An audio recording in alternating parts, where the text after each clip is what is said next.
Okay, we are up to questions 13 to 17. This is Acer Green Booklet, section 1. So this is a more complex passage. It's got lots in it. So I would recommend reading it and sort of summarizing what it said.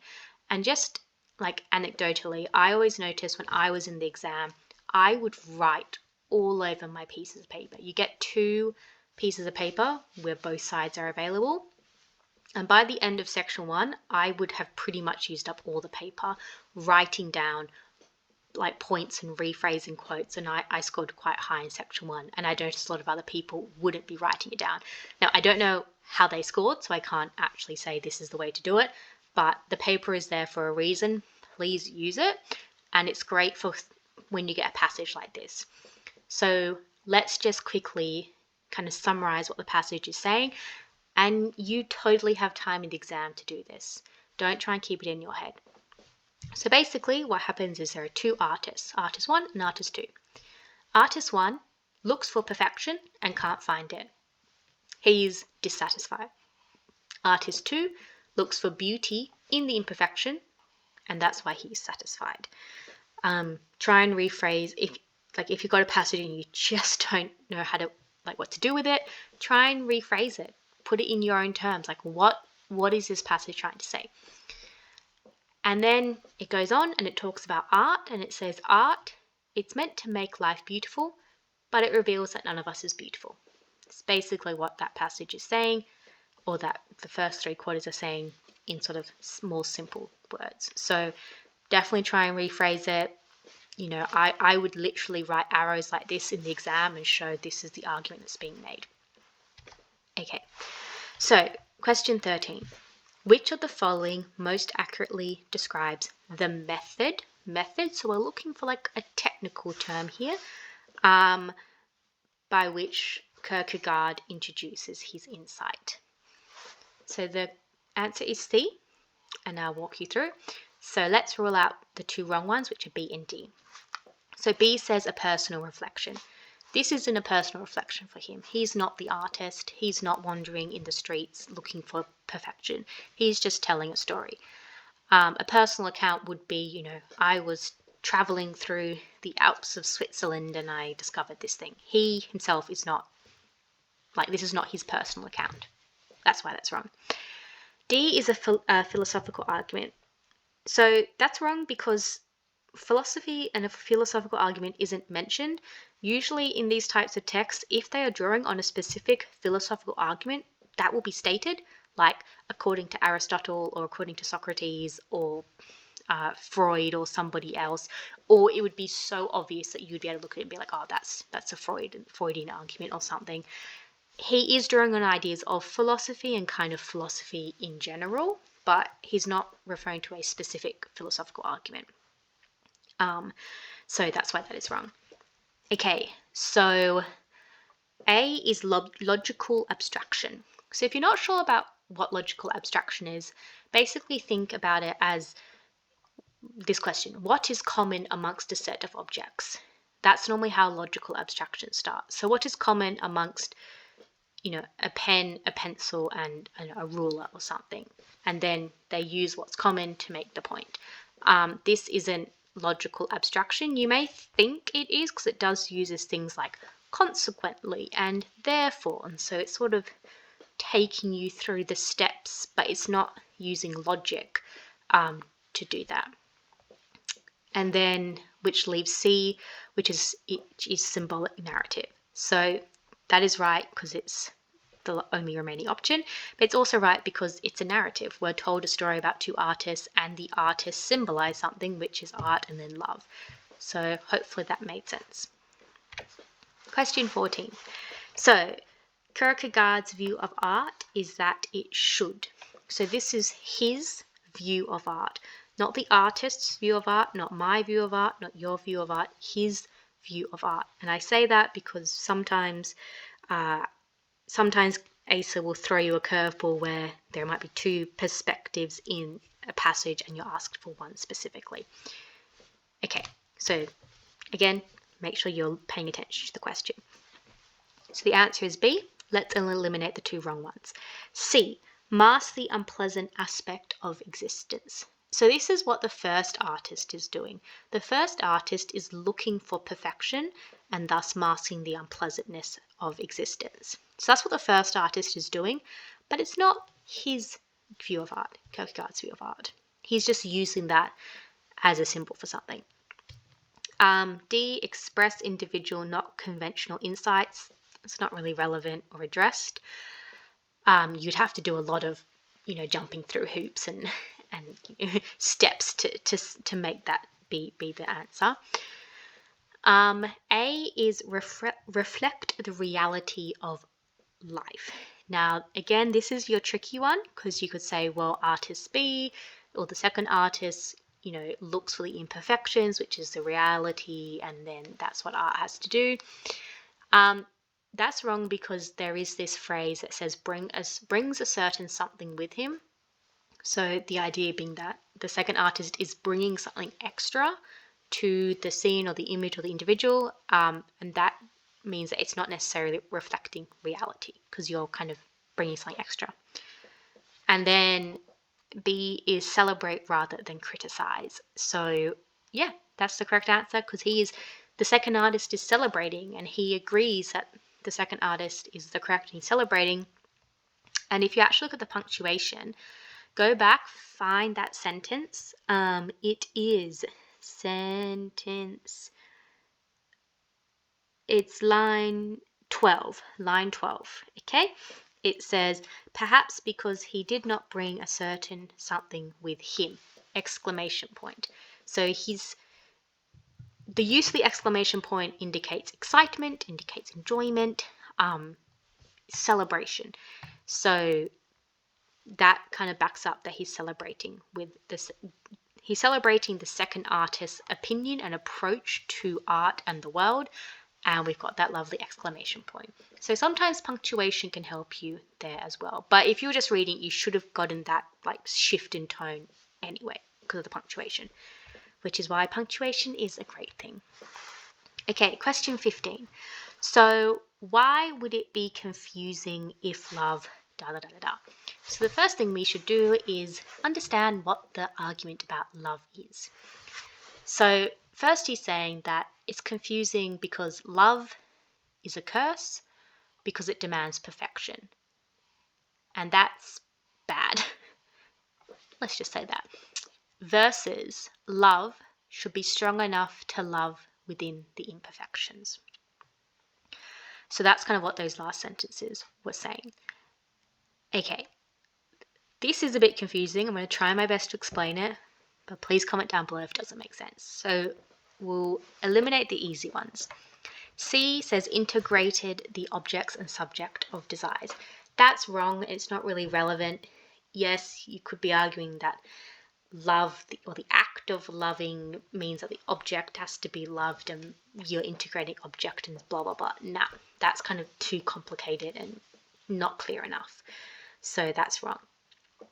B says could actually give more than it demands. So let's just think this through.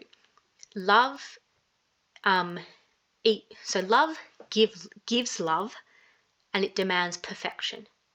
Can we compare these two? Can we compare love and perfection? Is demanding perfection more strenuous or more requires more than giving love? We can't really compare love and perfection. So that's why that one is wrong. Okay, D is we're ultimately recognizable only through unlovableness. So this is what love is doing, but it's not why it's confusing. So, okay, in this context, the word confusing has a slightly different meaning. So for you and I, the word confusing is I don't understand, maths is confusing, physics is confusing, section 3 is confusing, the Gamsat is confusing. But there's a very subtle use of the word confusing, which more means wrong. And maybe the best way to explain is if you've ever been in a fight with somebody and or in a disagreement, and you're trying to be like, politically correct and not stir the pot, instead of saying your opinion is wrong, you might say your opinion's confusing, but what you mean is wrong. But you're using the word confusing in a very subtle, nuanced sort of way. And that's kind of what this is doing as well. So love, so D, love is ultimately unrecognizable only through unlovableness. This is what it's doing, but it's not why it's confusing if you think of confusing as wrong. So rephrase this question to say, why would love be wrong? Love would be wrong if it was ultimately recognizable only through unlovableness. That's actually correct. That's what he's arguing love is doing. Love can survive unlovableness and can be recognized in unlovableness and imperfection. But love would be wrong. The act of loving would be wrong if its demands could lead to non-love, which is A, and that is why A is correct. So just to summarize that, because I know it was complex, the word confusing is used in quite a nuanced way. Replace the word confusing with wrong, and hopefully that makes it clearer. So he's saying, if love only leads to non-love, if the demands of love are so great that it leads to non-love, that's wrong. That is confusing. And that's why the answer is A. Okay, I hope that made sense. That is probably one of the harder questions that I have seen thus far. Question 16. The difference between requiring love of the neighbour and finding lovableness in the neighbour is B. A difference of attitude, and this is because those two artists have two different attitudes. A says very nice, it gives us a very, very hard question, then it gives us a super duper easy one. So hopefully B, that was clear. If not, I'll go over the other ones. So A is one of degree, not kind. If you've never seen that phrase before, think of it literally like a degree on a compass or a degree in a thermometer. That is a very small increment, 20 degrees to 21 degrees, or is a small increment, or 3 degrees north to 4 degrees north. That's a very small difference, and so the difference is very small, whereas difference of a kind can be very large. So think of it as the difference between two dogs. The differences are quite small, they're both dogs, versus the difference between a dog and a tree. That is a big difference. So this difference between two dogs would be a difference of a degree. This, the difference between a dog and a tree, would be the difference of a kind. Okay, C is a reflection of the limitations of imagination. That's wrong because there is no direct reference to imagination. It is implied, but there's no direct reference, and often in Gamsat we're trying to pick the best of two answers, and which is why B is the better of the two answers. And then D, the difference between perfection and reality, that's also just wrong. So that was a nice easy one. Question 17. The point of the parable is to suggest that. So the answer is B, but I'll go through it anyway. Okay, so D says human endeavour reaches its most noble height when critical and emotional sensibilities function in unity and not in conflict. No, that's just wrong. It's not really relevant or addressed. The passage doesn't really mention human endeavour at all. It talks about art and love, and yes, whilst love is a human endeavour, that's not what it means in that context, so no. C. The insights we gain from reflection on the nature of love help us to understand the complexities of artistic endeavour. No, because it can actually be the opposite, as this passage says. So, the insights that we gain from love can actually simplify or make the complexities of artistic endeavour even more complex. it's kind of opposite. I hope that made sense. But hopefully you can rule those out pretty quickly. Okay, so A is the tricky one. So A says the experience of love mirrors artistic achievement in that both require committed individual reflection. So this is what happens in the story. The individuals, artist A and artist B, their artistic achievement is directly related to their reflection. So that's what happens in the story, but it's not the point of the story or the point of the parable.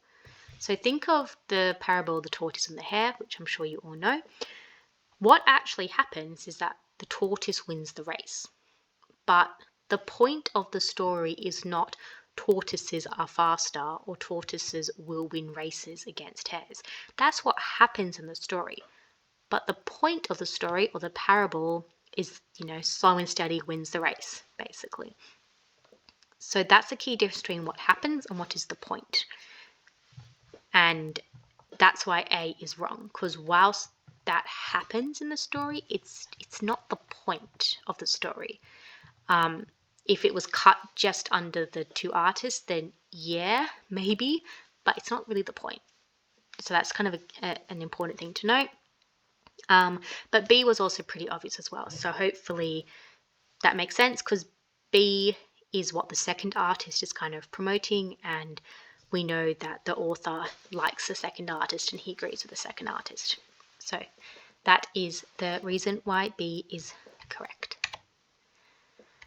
Okay, I will cut this video here and then I'll come back with another one for questions 18 to 22. As always, comment down below if nothing made sense. This was a very hard unit to do and also to explain why.